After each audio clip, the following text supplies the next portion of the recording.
อรุณสวัสดิ์ยามเช้าพี่น้องเป็นเช้าที่บ่สดใสมื้อนี้ตอนนี้เช้าอยู่หน้าบ่อดาวมาแต่เมื่อคืนนี่เกิดเหตุสลดใจพี่น้องเอ้ยนอนในตู้มันเมื่อคืนนี้ก็ได้ตอนนี้บ่าวดาวกำลังไปหาพ่อเพิ่นเนาะเมื่อวานนี้เอื้อยเพิ่นโทรมาว่าเพิ่นผูกคอตายอยู่ห้องน้ำมาซั่นให้ฟ้าเอาไปหาเพราะว่าแพทย์เพิ่นกำลังพิสูจน์หยังชั้นพิสูจน์หยังนี่แหละแล้วก็ให้ทางลูกชายไปเส้นออกเพราะที่พูดมีแต่หลานสาวกับหลานเคยก็เลยตอนนี้บ่าวดาวกับน้องมอสไปเนาะเดินทางไปโคราชสาวเอ๋ยนั้นไปบ่ได้พอเวียกหลายแม่นค่าแม่นบ่อยู่ค้างานการสิหอดงานเฮานี่เนาะอีกอย่างการสิหอดงานเฮาผัดแล่นใต้แล่นเหนือจากนู่นนี่เนี่ยยังบ่ทันได้เตรียมอีหยังซ้ำพัดมาเกิดเรื่องก่อนพี่น้องเอ้ยก็เสียใจน้ำครอบครัวน้องข่อยก็เสื้อก็ละซอยวิอยากเขาอยู่เนาะต้มน้ำต้มยังเตรียมกับข้าวกับน้ำพวกสิมาเก็บประกันผอกประกันภัยบางทีอาจจะมีพวกมะโมกินทานนะ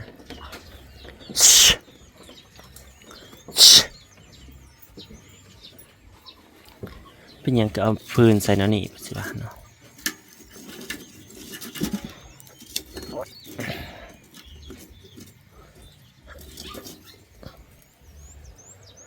ข่อยกำลังลงที่ตอนนี้นะพี่น้องเนาะแม่บ่าวดาวเมื่อคืนไปปลูกกึ่งกลางไปปลูกไร่อยู่เฮือนแล้วเอาว่าเป็นอีหยังมาซะมาผมมานอนหายแล้วตื่นมาผมยังงงเอ้าเป็นอีหยังผมว่าเอา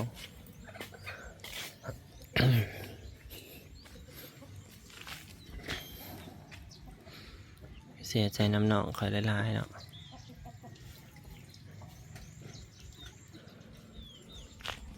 เจ้าหน่อยกับคนอาเทศนี้ให้กับเมื่อหนึ่งนี่พี่น้องเอ้ยนอนกันเมื่อคืน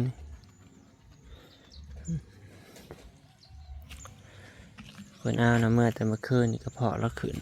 นูกับกระเพาะขึ้นคือกันอะไรค่ะอย่าเจ็บเอวยังมาเศร้าซ้ำมากระเพาะขึ้นอีกวันบวกตื่มซ้ำแนวใดโตอยู่งูยายกับน้องกันบอกดาวก็จังมือได้แล้วสิได้มากลับมาก็ได้ตอนนี้จังหอดสวรรค์หรือยังพอไปตั้งแต่เสาเติบตีสี่บ่ตีสี่ตีห้านี่เพิ่นไปนะตีห้าตอนนี้ก็6:44ก็ถ้าไม่ขึ้นรถก็จะหอดแล้วสวรรค์นะเพราะว่าไปให้มันหอดไวที่สุดเนาะจากอีหยังดอกเห็นแล้วก็ห้าวรถอันนี้ก็ได้ให้กับคนบ่เคยเฮ็ดกันนี่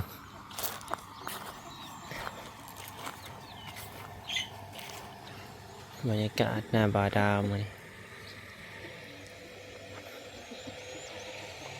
เปิดน้ำใช้ห้องน้ำยายเปิดน้ำของน้ำเจ้าหน่อยคนมาแล้วพี่น้องเอ้ยตอนนี้ยังเศร้าอยู่ยังบ่ทันมีก่อนในบ้านก็ให้กับประกาศเมื่อเศร้านี่ประกาศวังหนึ่งนี่แหละบ้านอื่นนะประกาศก่อนบ้านจะคล้องอีกบ้านจะคล้องให้กับประกาศวังหนึ่งนี่ก็เสียใจนะไม่ลายน้องไหมสู้ๆโอ้ยยังกระดักกระหนาบ่เดี๋ยวนี้เมื่อคืนนี่ก็มาอยู่นั่นเบิดคืนก็ยังมาเห่าอยู่โอ้ยนี่มันซาดเด้ถึงพี่น้องจะเหม็นเด้จะเตรียมน้ำเตรียมยังให้เขากันสภาพหน้าบัดล่างพี่น้องเอ้ย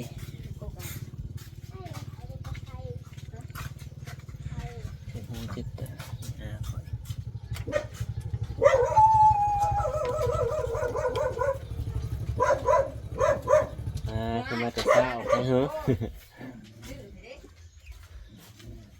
ปูก็ไม่ยา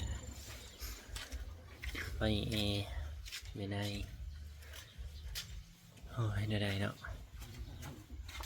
ฮอดบ้านไปเลย เป็นยังไงสูไม่ได้บริโภคมากบอกมันไป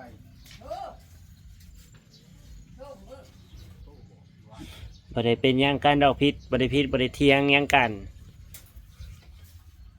ผูกคอตายดีบ่ จังแหละโอ้ย รู้ว่าเป็นยังไงรู้ว่า แล้วมาสั่งค่อยว่า เขาว่าผูกคอตายร้านโทรมา กันล้มกันบ่ อ้าวก็มาแต่เช้า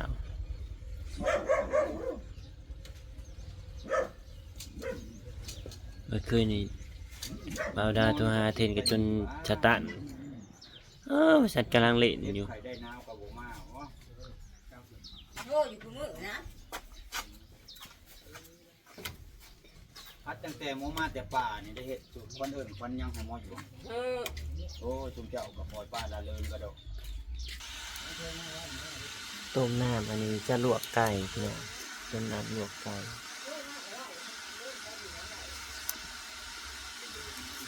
ทำเมนูไก่เขากิน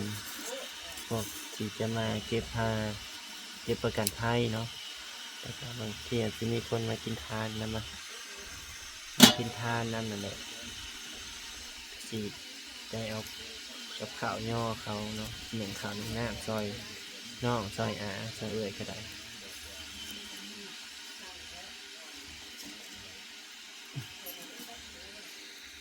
สภาพหมวกกระยอง10 โมงเมื่อคืนนี้มานั่น10 โมง11 โมงว่าดาโทรหาแล้วก็แล่นขับไปเอายายซอกกับพ่อแห้งอีเจ็ดพระเจ้าเดือดตีนเอ้ยสันน้องกาทั้งห้องทั้งหายบ่าวดาวก็ได้ที่คิดสิฟันเนาะก็แมนิโดฮอนบ้านฮอนยานพื้น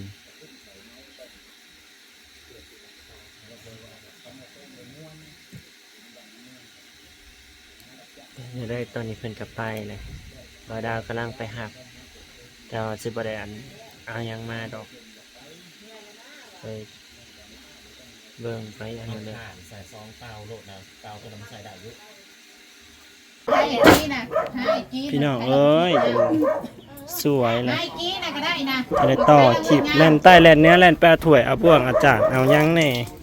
ชื่อตอกซื้อเต่าซุปแล้วแกงนั่น ขันวาหลุดขันวาหลุดใหญ่ ข้าวย่อแล้วก็ ไม่ได้ใส่เต็มได้ใส่แต่โต๊ะสองรอบ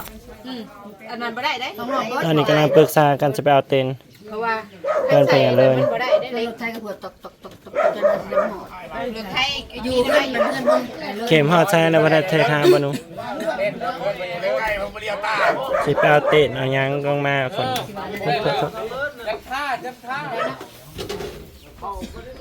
มากินนุ่มมา โอ้ยกระเดียดสิไปล้างถ้วยซอยน้องอันนี้ก็ได้อย่ามาโยมแถวนี้เด้อ เอ้ยว่างนี่ อย่ามาโยมในนี่ อุ้ยจังเพิ่ง อย่ามาโยมแถวนี้ได้กระเตกยานอยู่ สบายดี มากับป้าไปเอาถ้วยป้า แล้วแต่ซุ้มเจ้าแล้วเห็นเปล่า สิตามมาคุ้งบ่ยายปอกนอนนี่ให้หน้าให้ตาไปใส่บ่คือบ่เห็น โอ้ยบอกสบายดีพี่น้องเห็นยังนี่ล่ะดีพี่น้อง น่าจะเศร้าแม่ มาแต่เช้าแม่ก็ได้ไปวัดเลยไอ้ดินเดือนกับใครอยู่ ฉันบ่ เห็นยัง บ่นะมื้อวันเสาร์วันหนึ่งนี่นะขวบขวบพริกนะ บ่ได้ไปเที่ยงงานบ่แกงไก่ชุกระบอกแล้ว แกงซุกแล้วไก่นั่นย่อเลยบ่ กำหุ่นได้จ้ะ อันถ้าตามมาคุ้งก่อนบ่ เล่นนะมาเล่นกระโถงอยู่ได้ข่าวสิจกข่าวได้ข่าวสิจกข่าว ทางอามีกันทุ่งยางครับพ่อบดเอามา จังหวัด เดี๋ยวเกิดจับทุ่งยางมาได้ละเด้ ไปดูไอ้ทุ่งยางเฮ็ดต้น นี่ อามา เอาครับ ข่าวมาเอ้ยหยัดสุดตามมื้อนะหยกมานอกพี่นะจกกว้างพี่นะบ่อยากกลับไปแคบนะ เดี๋ยวพาเดี๋ยวมันคาอย่างหึ เรามี15นาที ลวดนะว่า ติ๊บน้อยบ่จกกระยาตัวติ๊บใหญ่ เอาขาจังหน่อยขาจังหน่อย ระวังเด้อระวังมันตกรูดปลูกด้วยหั่นเดี๋ยวถ้าตามมาฮู้เดี๋ยวแต่สิย่อแขกพี่น้องย่อคนที่มาห่วมเรามาอบอุ่นมานี่ อันยังละเห็ดสมมันเนี่ย อันนี้มีแต่มักเล่นนี่ มันเล่นแล้วเห็นลวดมาเอาเล่นได้มา คุณอาสิล้วนหมู อย่างว่าพี่นะตัวนี้ ล้วนก็คือข่ายดาดถึงนะพี่น้องดาดหมูนั่นแหละ เอาเลยตัวนี้ไปล้วนตัวนั้น นี่มันเล่นใหญ่บ่มันเล่นน้อยบ่อันเล่นน้อยไว้ใส่ตำหู แต่แลนเนี่ยกระล่างแปลถั่วยมาแล้วกระล่างถั่วยฮะกระแล้วพี่น้องเอ้ย หัวย่างไว้นะ หนึ่งข่าวตั้งแต่เช้าคุณที่ล้วนหมูพี่น้องกระยามันอาเอ้ย เอาอ่ะ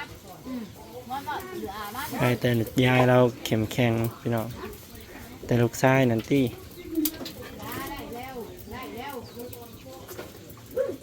เอาเนี่ยเอา ได้แล้วเลยไปที่ กระจก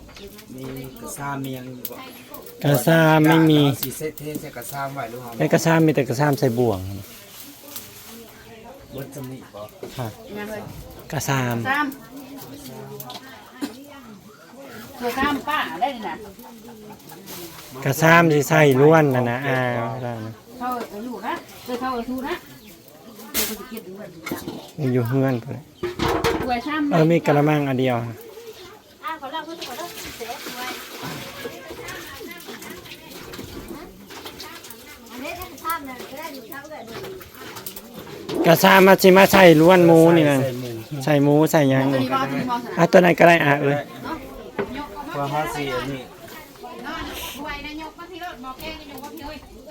โอ้ยมันลูกไปออกมานี่แหละ